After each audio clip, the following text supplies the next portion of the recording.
오늘 우리가 시편 143편을 우리가 살펴보게 되는데 이 시편은 다윗이 절망적인 순간 얼마나 힘들었는지는 모르겠지만 또 어떤 사건이 있었고 또 어떤 문제가 있었는지는 모르겠지만 적어도 마음이 정말 진둘렸고 힘들었고 답답하고 오늘 본문에도 나오지만 죽은 자 같은 상태라고 표현할 정도로 정말 피폐해진 그런 상황에 하나님을 바라보며 기도하는 내용입니다.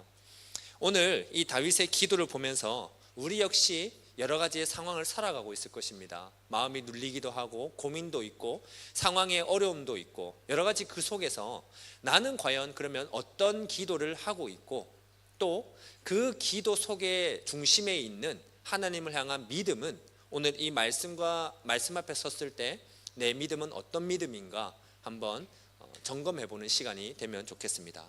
오늘 본문 3절 4절에 보면 다윗은 지금 자기의 마음을 이렇게 표현합니다. 마치 죽은 지 오랜 자 같이 암흑 속에 갇혀 있는 것 같다.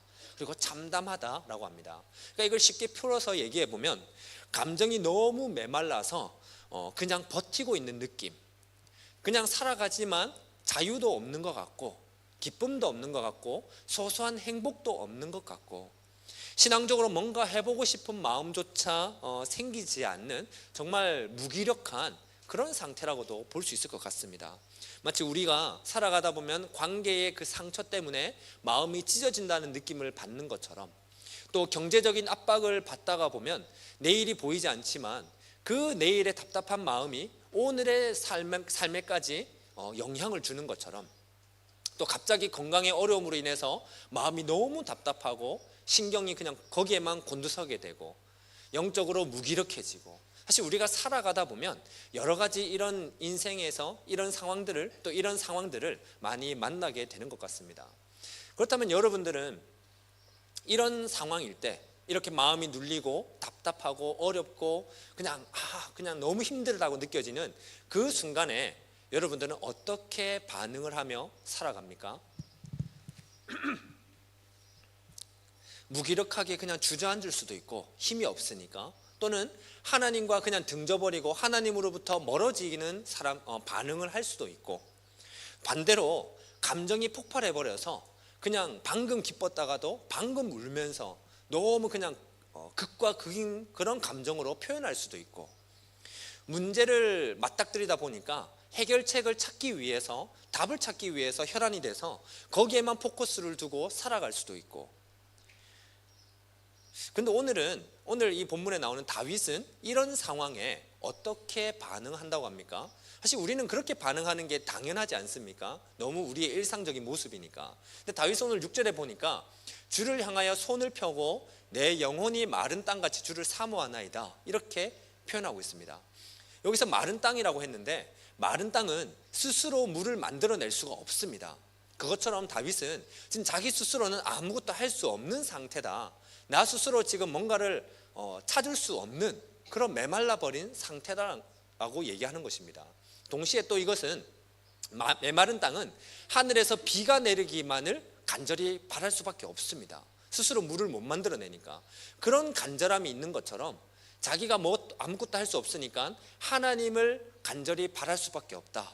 하나님을 먼저 찾을 수밖에 없다. 이런 지금 상태라는 것을 지금 얘기하고 있는 것입니다.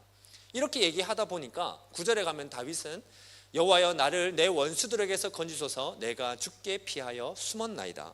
그러니까 하나님께 피해서 숨었다라는 나는 이제 진짜 하나님께 피할 수밖에 없다. 숨을 수밖에 없다. 이런 얘기를 합니다. 우리가 살다 보면 하나님께 뭔가 기도하는 순간도 있고 하나님께 피한다. 하나님을 의지한다. 이런 얘기를 할 때가 있는데 그 순간이 뭔가 내가 마음이 여유가 생겨서 뭔가 상황이 좀 괜찮아지니까 기분이 조금 이제 다운됐던 게 좀 괜찮아졌기 때문에 하나님께 피해지는 것입니까? 다윗은 지금 그런 의미로 하나님께 피하는 것일까요? 뭔가 죽은 것 같았는데 이제 좀 살 것 같으니까 이제 좀 힘이 나니까 이제 좀 마음에 여유가 생기니까 이제 하나님께 피할 수 있을 것 같다. 그래서 피하는 걸까요? 6절에 봤듯이 자기는 아무것도 할 수 없는 상태라고 계속 얘기하고 있었습니다. 그러니까 다윗은 아무 길도 보이지 않는 그 깜깜한 어둠 속이지만 하나님께만 피해야만 살아갈 수 있다는 것을 지금 인정하고 있는 것입니다. 깨달은 것이죠. 대단하지 않습니까? 다윗이 어떻게 그 순간에 하나님께로 피해야 되겠다, 하나님께로만 가야 되겠다라는 그런 생각, 그런 결단, 그런 깨달음을 가질 수가 있었을까요? 다윗이 뭔가 대단했기 때문에, 위대한 왕이었으니까, 하나님을 많이 경험했으니까 그래서 이렇게 할 수 있을까요? 다윗은 오늘 시편 143편에 보면 그런 거를 다 얘기하지 않고 그냥 자기가 지금 하나님 앞에서 어떤 존재인가를 다시 깨달을 수 있었기 때문에 하나님께로 가야 된다라는 것을 얘기합니다. 앞에 2절에 보면 이렇게 얘기합니다. 주의 종에게 심판을 행하지 마소서, 주의 눈앞에는 의로운 인생이 하나도 없나이다. 그러니까 내가 왕이니까, 내가 경험이 많았으니까 하나님의 은혜를 실제로 다윗 하면 몇몇의 그 죄 말고는 정말 위대한 왕이었죠. 하나님과 늘 동행했던 그런 왕이라고 할 수 있습니다. 그렇기 때문에 내가 하나님께 피한다는 게 아니라, 내가 교회 좀 다니니까, 묵상을 좀 해봤으니까, 좀 하나님을 내가 좀 믿었으니까, 그런 은혜들이 좀 있으니까 내가 피할 수 있다, 이런 상황이 어려움이 와도 나는 하나님을 기억할 수 있다, 이런 식으로 얘기하는 게 아닙니다. 그 공의로우신 하나님 앞에 서면 누구나 다 죄인이 아닌 사람은 없다라는 것입니다. 그러니까 자기가 그런 경험이 있더라도 하나님 앞에 섰을 때는 나는 죄인일 수밖에 없다. 죄인은 하나님 앞에, 이 심판 앞에 서면 그 누구도 그 공의로운 앞에서는 심판받을 수밖에 없다, 살아남을 수 없다, 이 사실을 먼저 깨달았기 때문에 다윗은 하나님께 그러면 피해야 되겠구나, 이런 얘기를 한다는 것입니다. 지금 살아남을 수 있는 유일한 길은 그 하나님의 긍휼하심, 하나님의 인자하심에 지금의 나 자신의 모습을 맡기는 것만이 내가 살아갈 수 있는 유일한 방법이다, 이것을 깨달았기 때문이라는 겁니다. 그래서 우린 여기서 질문을 하나 던져봐야 됩니다. 사실 우리는 이런 어려운 상황이라면 우리가 다 마음이 짓눌려 봤고, 예상치 못한 문제가 찾아와 봤고, 해결할 수 없는 그런 상황을 다 겪어봤지 않습니까? 그럼 그 힘든 상황 속에서 기도가 잘 됐습니까? 아마 대부분 그 순간에는 기도가 안 됐을 것입니다. 그 힘든 순간에는 하나님이 떠오르지도 않았고 하나님께 피해야 되겠다는 생각도 들지 않았을 겁니다. 그냥 힘드니까 그냥 주저앉아 버리고 있었을 것입니다. 그러면 어떻게 다윗은 그 하나님 앞에서 내가 그 공의로움 앞에 서면 나는 죄인일 수밖에 없다, 하나님의 긍휼하심 말고 나는 살아갈 수 없다, 그러니까 나는 하나님께 피해야 되겠다, 이런 것을 할 수가 있었을까요? 그 대답은 믿음은 무엇인가라는 질문으로 다시 돌아가게 합니다. 결국에는 믿음이 뭘까? 오늘 이 삶을 살아가고 있는 순간에 나는 어떤 믿음을 가지고 있고 그 믿음으로 어떻게 기도하고 있을까? 다윗은 그것을, 오늘 143편은 그것을 다시 우리에게 던지고 있습니다. 우리는 종종 믿음하면 내가 원하는 일이 일어날 것이다, 내가 바라는 결과가 일어날 것이라는 믿음으로 오해를 합니다. 예를 들어 지금 병이 있는데 이 병이 나을 것이라는 믿음, 보니까 이 경제적인 어려움이 해결될 것이라는 믿음, 내가 해결할 수 없는 문제가 있는데 이 어려운, 나도 예상치 못한 관계가 깨어짐이 됐는데 내 스스로 할 수 없으니까 하나님께서 회복시켜 주실 거라는 믿음, 어떻습니까? 물론 하나님은 우리의 삶에 좋은 것을 주시는 분이기 때문에 그런 기대를 가지고 또 그런 확신을 가지고 우리는 믿고 기도해야 됩니다. 그러다 보면 하나님은 당연히 병을 낫게 해주실 수도 있고, 경제적인 어려움을 해결해 주실 수도 있고, 깨어진 관계를 다시 메꿔줄 수도 있습니다. 그게 우리에게 정말 필요하다면요, 그 순간에 우리의 구원에 정말 필요하다고 하나님이 판단되신다면 들어주십니다. 그런데 그러다 보니까 시편에 보면 실제로 그런 상황을 해결해 달라는 기도가 많이 나옵니다. 근데 시편 143편에서 말하는 믿음은 그런 믿음을 말하는 것이 아닙니다. 오늘 우리가 읽은 본문에서 말하는 믿음은 결과를 믿는 것이 믿음이다 라고 하는 것이 아니라, 여전히 변하지 않는 상황 속에 있지만 그 상황 속에 여전히 함께하고 계시는 하나님이 누구신가, 그 같이 계시는 그 하나님을 믿는 게 믿음이라고 오늘 143편은 소개해주고 있습니다. 1절을 다시 볼까요? 여호와여 내 기도를 들으시며 내 간구에 귀를 기울이시고, 그 다음에 뭐라고 합니까? 주의 진실과 의로 내게 응답하소서. 그냥 하나님 내가 힘드니까 응답해 주십시오, 도와주십시오 라고 기도하는 게 아니라, 지금 다윗은 어떤 믿음을 가지고 있습니까? 이 기도를 하고 있는 순간에 하나님은 어떤 분이신가에 대한 믿음으로 기도하고 있다는 것입니다. 여기서 말하는 진실은 변함없이 언약을 지키시는 하나님의 성품을 말하고 있습니다. 하나님은 언약, 그러니까 우리의 구원을 위해서 약속하셨는데 그 약속을 반드시 변함없이 정확한 타이밍에 지키시는 분이시다라는 것을 깨닫고 있다는 것입니다.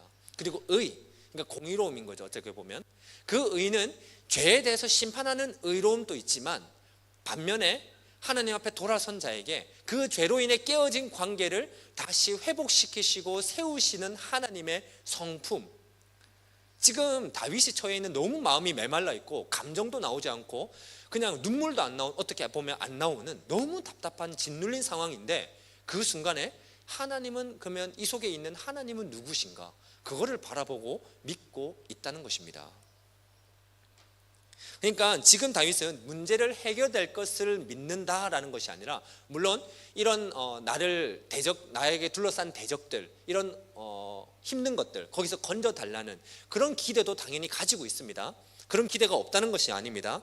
그런데 그 기대를, 그런 결과를 믿기 때문에 기도한다는 것이 아니라, 그 속에 계신 하나님은 언약에 신실하시고 나를 이 죄 가운데서도 회복시키셔서 하나님과의 관계를 다시 붙잡아 줄 수 있는 분이시다 라는 것을 믿기 때문에 이 상황 속에서 기도를 할 수 있다는 것입니다. 그러면 감정이 정말 무너지고 그냥 기쁨도 없고 무기력해져 있고 그냥 언제 이 상황이 벗어날 수 있을까, 그런 긴 깜깜한 터널을 지나고 있는 그 상황 속에서 우리는 하나님이 누구이신가를 어떻게 알 수 있을까요? 다윗은 그러면 어떻게 그 상황 속에서 하나님은 이런 분이시구나 하는 것을 알 수 있었을까요? 그걸 알아야지 우리도 그런 힘든 상황 속에서 하나님을 바라볼 수 있겠죠. 실제로 우리는 그런 마음이 눌릴 때 하나님이 보이지 않습니다. 오늘 5절에 보면 옛 기억을 기억하면서 하나님을 붙잡았다고 하는데, 우리는 실제 그 상황에 있다 보면 옛날에 주셨던 은혜의 기억들 사실 안 떠오릅니다. 그 상황, 그 자리에 있을 때는 그저 답답하기만 하고 마음이 눌려 있고 마음에 틈이 없다 보니까 하나님을 생각할 틈이 비집고 들어오지 못하는 것이죠. 기도도 안 되지 않습니까? 그런데 다윗은 오늘 10절에 보니까 어떻게 해서 내가 하나님을 알게 됐을까 하는 것에 대해서 10절에 이렇게 고백을 합니다. 주는 나의 하나님이시니 나를 가르쳐 주의 뜻을 행하게 하소서. 주의 영은 선하시니 나를 공평한 땅에 인도하소서. 그러니까 다윗은 내가 이 힘든 상황이지만 나는 당연히 하나님이 누구신지 압니다. 그러니 하나님 나를 이끌어 주십시오, 도와주십시오, 이게 아니라 힘들어서 하나님을 고백했는데 그 모든 상황을 보니까 하나님은 선한 영이시다. 그러니까 영으로서 나에게 다가와서 하나님을 깨닫게 하셨기 때문에, 그래서 하나님을 신뢰할 수 있었다는 것입니다. 그 상황 속에서 다윗이 정말 이렇게 하나님께 나아갈 수 있었던 것은 하나님께서 영으로서 먼저 찾아와 주셨기 때문에, 하나님께서 먼저 이 다윗의 마음을 붙들어 주셨기 때문에 하나님은 진실하신 분이시구나 라는 것을 발견할 수 있었다라는 것입니다. 마치 풍랑 속에서 고난을 당하던 그 제자들에게 예수님께서 찾아가신 것처럼 말입니다. 마태복음 14장 22절에 보면 오병이어 기적 이후에 예수님은 이렇게 제자들에게 말씀하십니다. 제자들을 막 재촉을 합니다. 정확하게 왜 재촉했는지 모르겠지만 너네들 빨리 배를 타고 호수 저 건너편으로 건너가라고 합니다. 예수님이 시키니까 제자들은 알겠습니다 하고 또 열심히 배를 노저어서 갔겠죠. 근데 배를 노저어서 가다 보니까 24절에 바람이 갑자기 거스르면서 물결이, 그러니까 파도가 치면서 고난을 당했다고 합니다. 여러분, 제자들 중에는 그 어부들도 제법 있었습니다. 그러니까 그때는 모터가 없었으니까 열심히 노를 저어서 물길을 막 찾아서 다니는 그런 전문가였겠죠. 근데 그들이 고난을 당할 정도였다고 합니다. 나중에도 얘기하겠지만 적어도 한 대여섯 시간을 계속 파도와 싸우게 됩니다. 너무 힘들었겠죠. 그 순간에 제자들에게 어떤 생각이 들었을까요? 우리가 상상을 해보면 예수님이 분명히 시켜서 보내서 갔는데 왜 이런 어려움이 찾아왔지? 예수님은 이런 일이 일어날 줄 몰랐을까? 우리가 고난당할 줄 몰랐기 때문에 일로 가라 했을까? 그럴까요 과연? 예수님은 다 알고 계셨습니다. 제자들 입장에서는 궁금했겠죠. 힘들어 죽겠는데 왜 보내셨을까? 너무 답답했을 겁니다. 근데 예수님은 같은 내용이 마가복음 6장 48절에 보면 바람이 거스름으로 제자들이 힘겹게 노젓는 것을 보시고, 여기서 보신다는 말은 처음부터 끝까지 계속 막 쳐다보고 있었다, 그 의미가 아닙니다. 물론 그런 의미로도 생각할 수 있지만 이것은 다르게 보면 예수님께서 이들이 어떤 고난의 과정을 겪고 있고 어떤 상황에 있는지 다 알고 계신다라는 뜻입니다. 실제로는 보고 계셨겠죠. 눈이 엄청 좋으신 분 같아요. 막 저 멀리 있는 걸 다 보고 계시고 그들이 얼마나 고난스러운지 얼마나 힘든지 다 알고 계신다는 것입니다. 그러면 제자들이 힘겨워하는 걸 알면 어이구 힘들어하네, 빨리 가서 도와줘야 되겠다 하고 태풍아 잠잠해져라, 바람아 멈춰라 하면서 건져주실 수 있는데 밤 사경까지 기다렸다는 것입니다. 왜 바로 가서 도와주시지 않고 왜 시간이 한참 지난 후에야 그들에게 가서 그들을 도와주셨을까요? 정확하게 왜 이런 상황을 허락하셨는지는 이해할 수 없습니다. 알 수 없습니다. 가르쳐 주시지 않으니까. 근데 가르쳐 주신 게 딱 두 포인트가 있습니다. 첫 번째는 방금 보시고 내가 다 보고 있다, 내가 다 알고 있다는 것입니다. 우리는 왜 이런 고난이 있을까? 왜 이런 어려움이 갑자기 찾아왔을까? 내가 왜 마음이 이렇게 죽은 것 같이 메말라야 될까? 하나님 다 보고 아실 건데. 맞습니다. 다 알고 계신다는 것입니다. 그것을 가르쳐 주기 위해서. 두 번째, 마태복음 14장 27절에 가면 예수님께서 즉시 이르시되 안심하라, 나니 두려워하지 말라. It is I. 영어로는 그렇게 얘기합니다.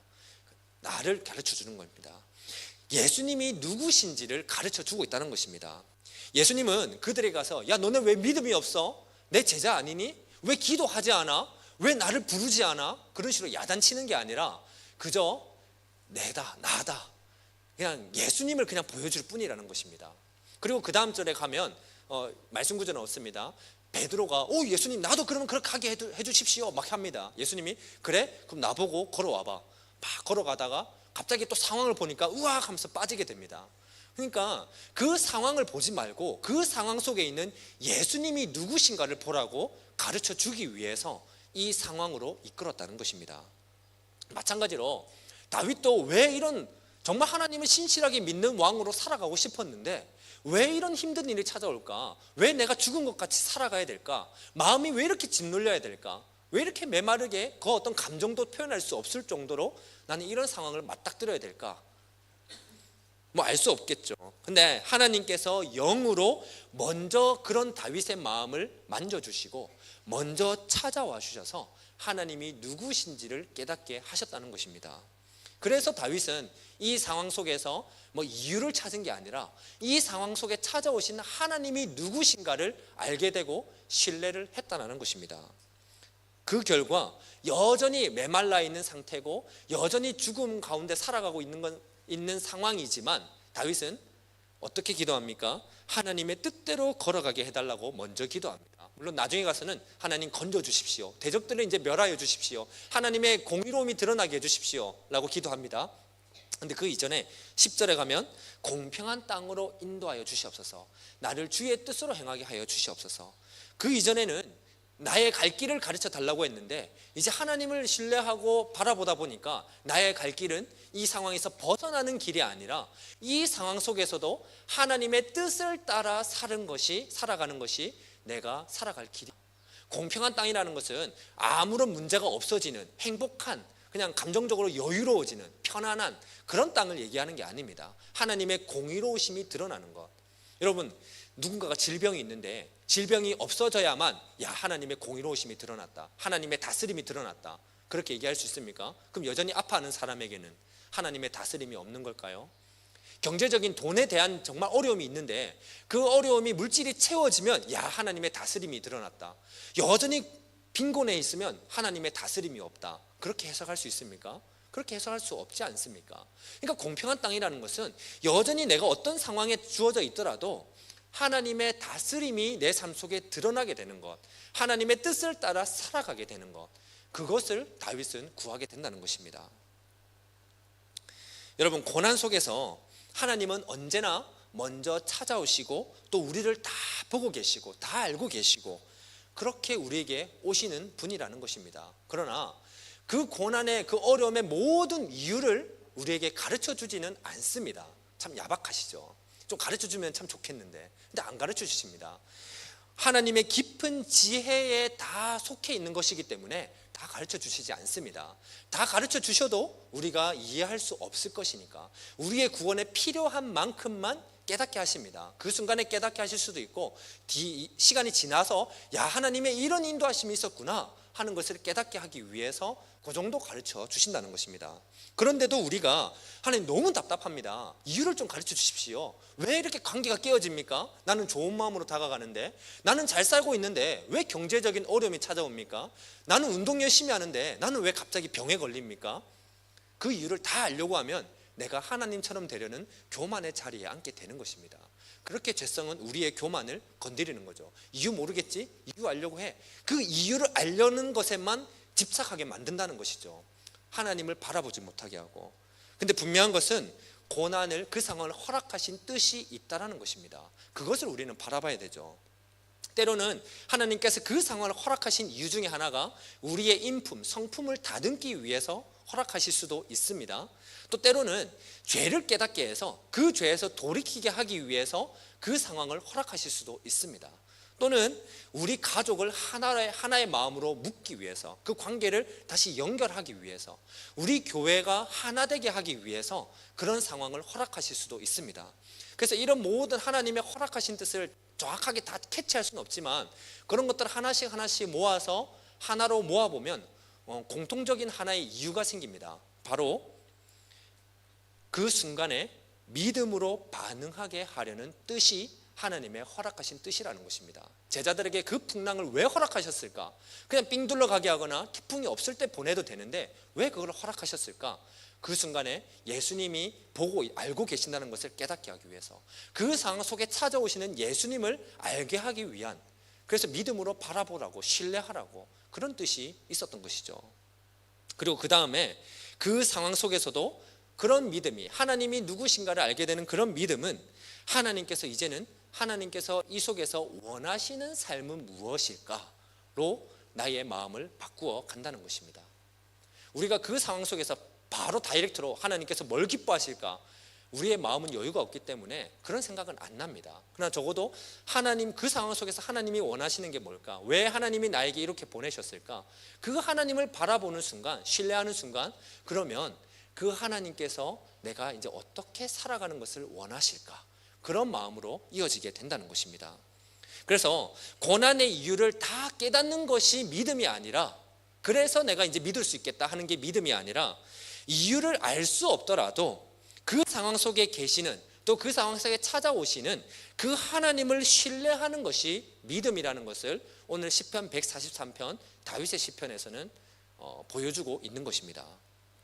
그래서 다윗은 하나님을 그 상황 속에서도 신뢰하면서 기도할 수 있었고, 오늘 우리에게도 이러한 신뢰의 믿음이 있어야 하지 않겠습니까? 그런 믿음을 우리가 구해야 하지 않겠습니까? 그래서 우리는 우리 자신에게 이렇게 한번 물어봐야 됩니다. 요즘 내가 정말 원하는 것은 무엇일까? 나는 정말 뭘 원하면서 살아가고 있을까? 아마 문제가 해결되는 것, 좀 편안해지는 것, 어려움이 없어지는 것, 고민이 해결되는 것, 다 맞습니다. 그 모든 그런 마음들을, 그런 마음들은 잘못된 거야, 사악한 거야, 없애야 돼, 그런 얘기하는 게 아닙니다. 그런 것들 당연히 우리는 원하고 기도해야죠. 그런데 거기서 우리는 더 나아가서 더 본질적으로 뭘 원해야 되는가를 시편 143편 다윗의 시에서는 보여주고 있다는 것입니다. 더 본질적으로 우리는 이런 상황 속에서 원하는 삶이 아니라 그 상황 속에서 하나님을 나는 떠나지 않고 싶다, 그 상황 속에서도 찾아오시는 그 하나님의 인자하심 안에 머물러 가는 삶을 살고 싶다 하는 그런 본질적인 원함이 우리 속에 있어야 하지 않겠습니까?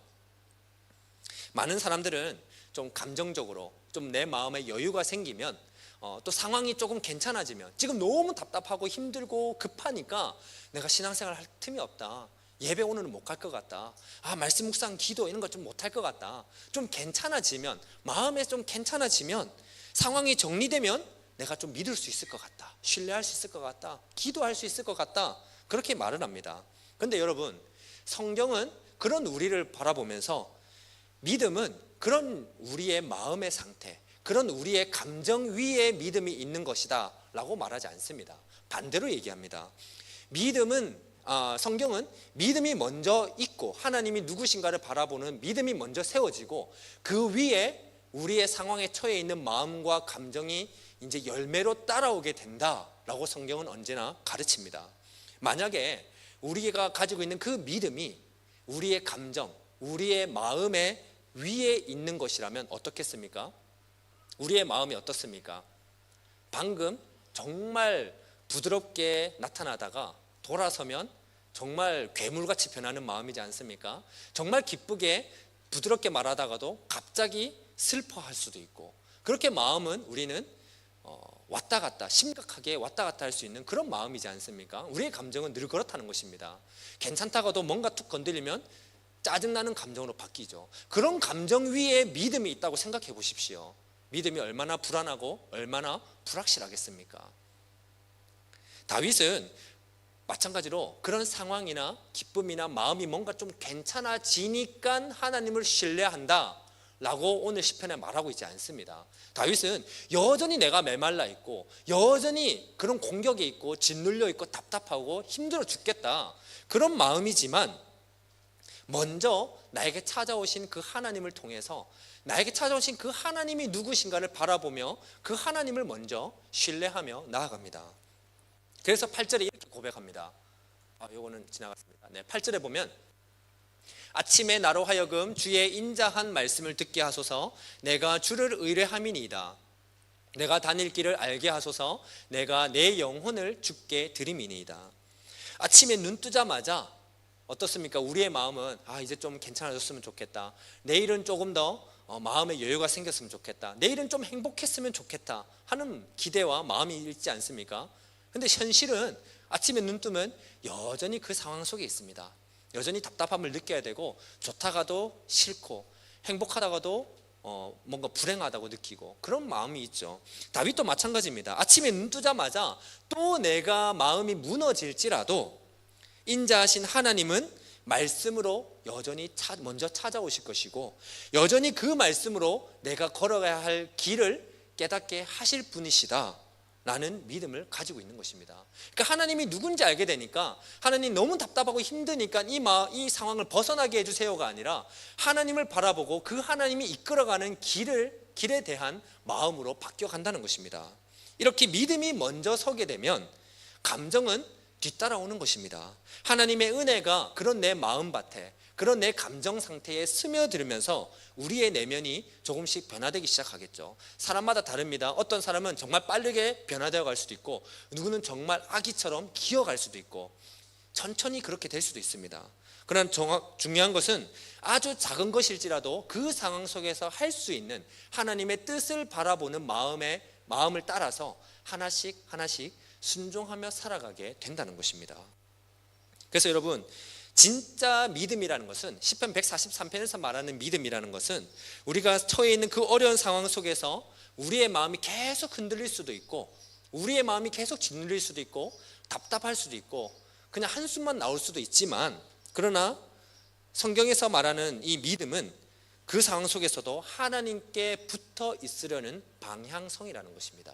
그냥 나 그냥 안 할란다, 포기할란다가 아니라 그 순간에 보이지 않는 성령은 내 속에 찾아와서 믿음을 자극하면서 다시 하나님께로 붙으려는, 그 자리에서 할 수 있는 하나님을 바라보려는 그쪽으로 이끄는 게 오늘 143편에서 말하는 진짜 믿음이라는 것입니다. 하나님은 우리가 억지로 믿음을 짜내는 것을 원하지 않습니다. 너 울고 싶어? 기도해야지. 힘들어? 기도해야지. 막 믿음대로 살아야지, 막 억지로 계속 해라 푸시하고 이런 분이 아니라는 것입니다. 그 상황 속에서도 하나님의 인자하심과 공의로우심을 놓치지 않도록 우리의 눈을 열어주길 원하시는 분이라는 것입니다. 그래서 그 고난 속에 있는 제자들에게 너네들 내 제자 아니니? 근데도 믿음이 이렇게 없어? 그런데도 이 상황 속에서 기도 안 하고 노만 젓고 있어? 가 아니라 그 상황 속에서 나를 바라고 찾아오신다는 것입니다. 다윗에게도 그 상황 속에서도 찾아와서 너를 찾아오는 하나님이 누구시냐?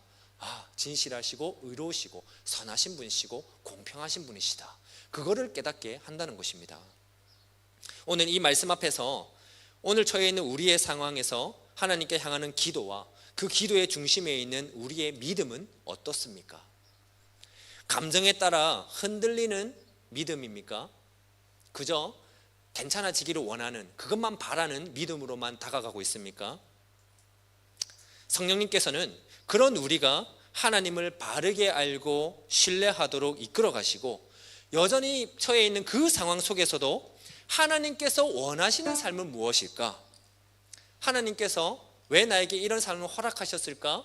그리고 이 상황 속에서 어떻게 살아가기를 원하실까? 그렇게 주의 종으로, 그리스도인으로 살아갈 수 있도록 성령님은 우리에게 먼저 찾아오시는 분이라는 것입니다. 오늘도 우리의 연약한 그 마음, 그 정말 힘없는, 그 힘없어 보이는 그 믿음을 붙잡아 주시기를 성령께서 다시 한번 찾아오셔서 나의 믿음을 돌아보고 다시 한번 내 삶에 찾아오시는 하나님을 강하게 붙잡을 수 있도록 도와달라는 그런 기도를, 찬양을 우리 함께 했으면 좋겠습니다. 말씀을 되새겨 볼 수 있는 질문을 2개 준비했습니다. 첫 번째는, 나는 지금 내가 처해 있는 절망과 고난 속에서도 하나님을 먼저 신뢰하고 있는가? 아니면 감정과 상황에 따라 흔들리고 있는 그런 상태일까? 두 번째, 나는 성령님의 인도하심으로 예수님을 알아가고 있는가? 어려움 가운데서도 하나님의 원하심을 따라 살아가기를, 그런 기도를 나는 하고 있을까? 아니면 그저 물론 힘들다, 도와달라 기도도 해야 됩니다. 근데 그 기도만 하고 있을까? 오늘 시편 143편은 그런 기도도 참 중요하지만, 그러나 왜 이런 상황을 허락하신지 알 수 없는, 그러나 이 상황을 허락하신 그 하나님을 다시 한번 바라보면서, 그러면 이 상황을 허락하신 하나님은 무엇을 원하실까? 어떻게 살아가는 것을 기뻐하실까? 그것을 바라보면서 우리의 기도가, 우리의 믿음이 한 걸음 나아갔으면 좋겠습니다. 오늘 우리가 부를 찬양을 보면, 내 아버지 그 품에서 내 영혼은 안전합니다. 상황을 바라보면 내 마음은 무너지고 믿음도 없어 보이지만, 그러나 내 삶에 찾아오신 그 아버지 안에 내가 나아가게 되면, 그 아버지를 붙잡게 되면 우리의 영혼은 안전하다는 것입니다. 내가 원하는 식의 편안함이 아니라 흔들리지 않는 그 신실하신 하나님을 붙잡기 때문에 안전할 것이고 평안함이 주어질 것이고, 그렇게 우리가 하나님의 종으로 살아갈 수 있다. 그런 찬양입니다. 우리 시간 함께 찬양을 고백하면서 기도하며 나아가겠습니다. 내 아버지, 내 아버지 그 품 안에서 내 영혼은 안전합니다. 주 손길로 내 삶을 안으시니 그 평강이 나를 덮습니다. 내 아버지 그 품 안에서, 내 아버지 그 품 안에서 내 영혼은 안전합니다.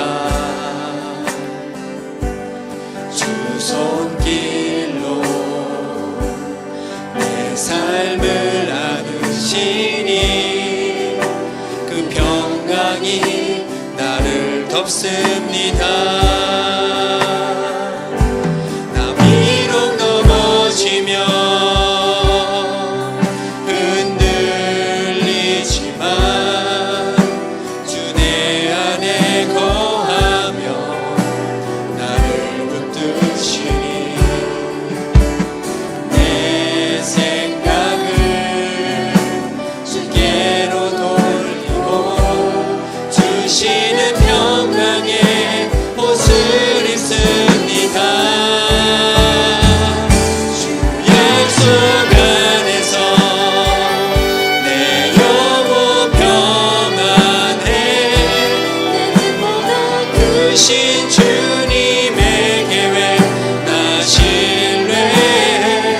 두려움 다 내려놓고 주님만 의지해. 주 안에서 내 영혼 안전합니다. 주 약속 안에서, 주 약속 안에서 내 영혼 평안해. 내 뜻보다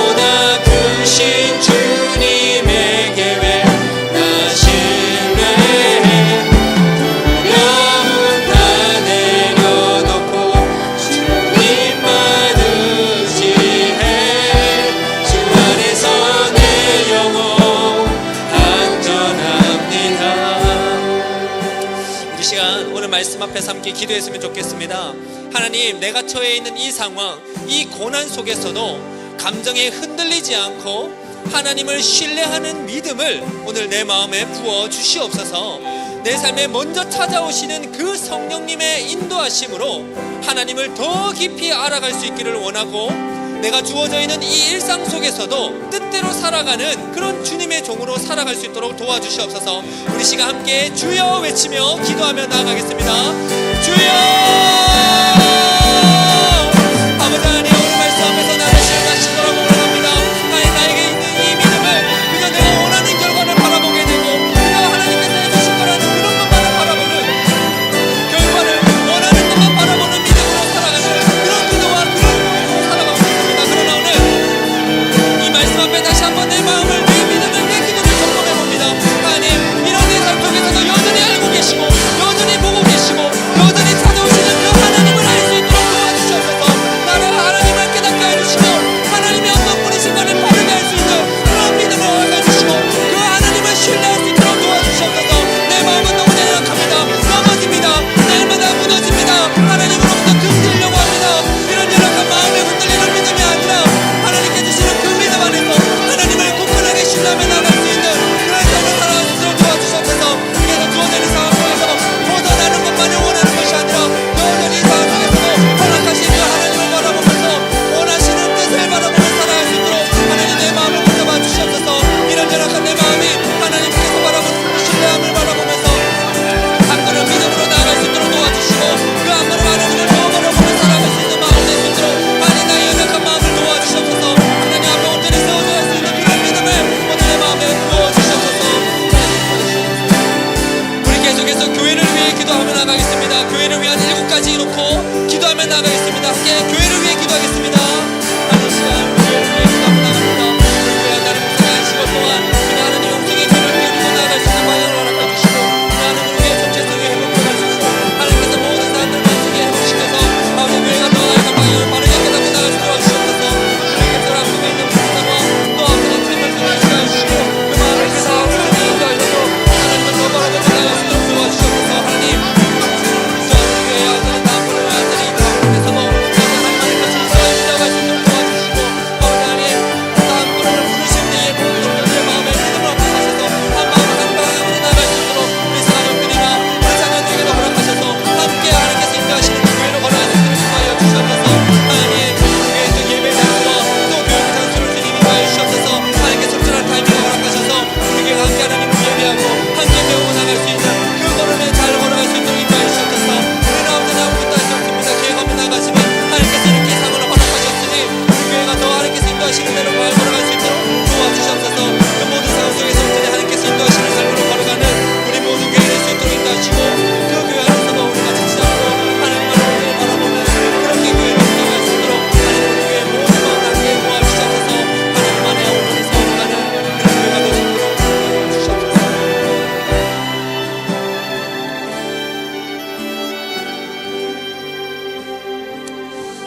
하나님, 우리가 살아가고 있는 삶은 고난의 연속이고 마음의 짓눌림의 연속이고 너무나 자연스럽게 하나님을 떠나가는, 또 하나님을 기억하지 않는 그런 모습이 어쩌면 우리의 가득한 일상에 가득할지도 모르겠습니다. 그러나 오늘 다윗의 시편 143편을 통해서 우리에게 다가오신 그 하나님을 다시 한번 바라볼 수 있도록 인도해 주시고, 여전히 우리의 그 힘든 상황을 다 알고 계시고 보고 계신, 또 그런 삶 속으로 찾아오시는 그 하나님을 우리가 바르게 깨닫고 신뢰하며 나아갈 수 있도록 믿음을 날마다 부어 주시옵소서. 성령님께서 우리를 날마다 예수님께로 이끌어가게 하고 예수님을 알게 하실 때에 예수님을 더 확실하게 굳건하게 믿고 나아갈 수 있도록 도와주시고, 그 상황 속에서 우리가 하나님을 붙잡을 때에 우리의 연약한 마음이 하나님께서 원하시는 삶으로, 하나님께서 기뻐하시는 것을 구하는 마음으로 변화시켜 가 주시옵소서. 우리의 연약함을 날마다 불쌍히 여주시고, 하나님께서 날마다 우리의 찾아오실 때마다 하나님을 더 붙잡고 하나님의 뜻대로 살아갈 수 있는 그런 주의 종으로 살아갈 수 있는 우리 모두 될 수 있도록 인도하여 주시옵소서. 오늘 이 시간 정말 우리의 마음을 모아 하나님께 귀한 예물을 드립니다. 하나님, 하나님의 뜻대로 사용하여 주시고 우리 교회를 통하여서 하나님의 뜻이 드러나는 곳으로 물질이 잘 흘러갈 수 있도록 하나님 인도하여 주시옵소서. 감사합니다. 예수님 이름으로 기도합니다. 아멘. 우리 주기도문으로 오늘 주일 예배 마치도록 하겠습니다. 하늘에 계신 우리 아버지여, 이름이 거룩히 여김을 받으시오며 나라가 임하시오며 뜻이 하늘에서 이루어진 것 같이 땅에서도 이루어지이다. 오늘날 우리에게 일용할 양식을 주옵시고 우리가 우리에게 죄 지은 자를 사하여 준 것 같이 우리 죄를 사하여 주옵시고 우리를 시험에 들게 하지 마옵시고 다만 악에서 구하시옵소서. 대개 나라와 권세 영원히 있사옵나이다. 아멘.